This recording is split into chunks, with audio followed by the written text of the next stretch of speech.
hope you all are doing well. So today I would like to discuss about the another important part in ecology.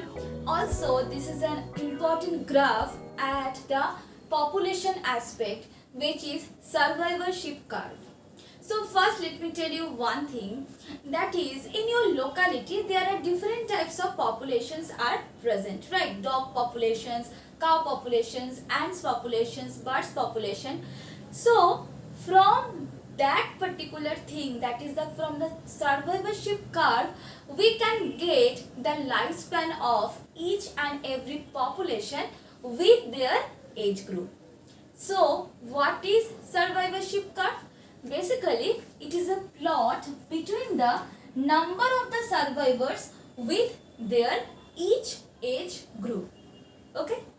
So, this is very much important to know about the lifespan of every organisms, about the natality rate, about the mortality rate, which can be determined from this survivorship curve. So now let me tell you the types of survivorship curve. Okay, so there are three types of survivorship curve.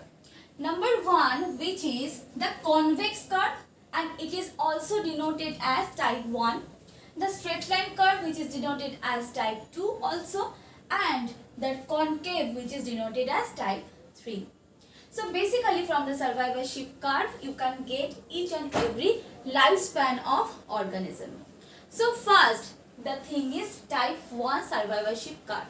So the type 1 survivorship curve, you can see here, that is the number of the individuals in a particular that population. Suppose in case of human, at the early stage of life, their mortality rate is very much less. Okay, their mortality rate is very much less, like the number of the survivor which is very high.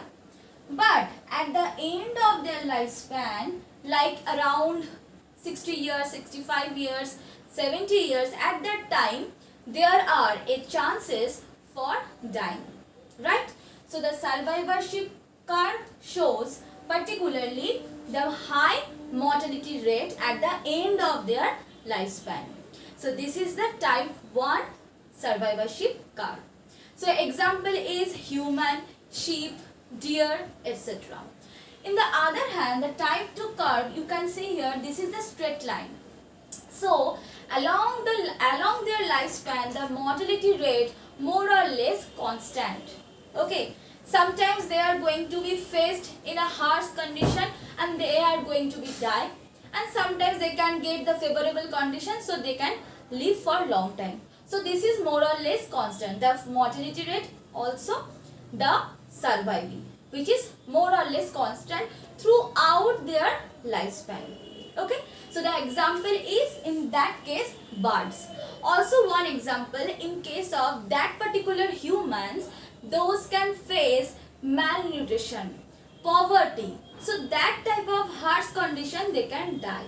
So also their survival depends upon their situation, their environmental aspect, their problems. Okay, so that humans are also belonging to this type 2 survivorship curve. And the last one, which is type 3 survivorship curve, it is basically that type of organisms, those having the high mortality rate at the early stage of life. You can see here the mortality rate, they are the number of the survivor which is very much low at the early stage of life. And if they got the particularly favorable conditions, they can live for the long time at their end of life.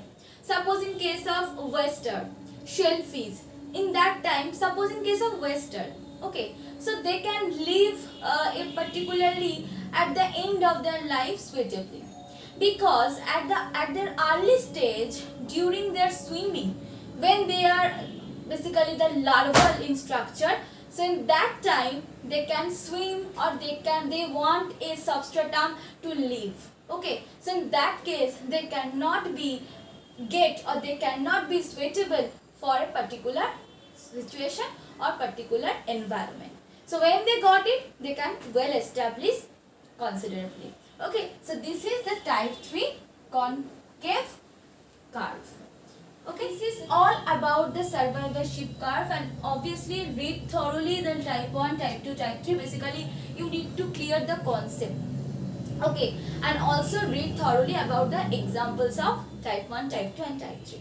Okay, so this is it about today's video. Hope you can like my video, and please don't forget to subscribe my channel, and till then take care of yourself, also your family. Bye bye.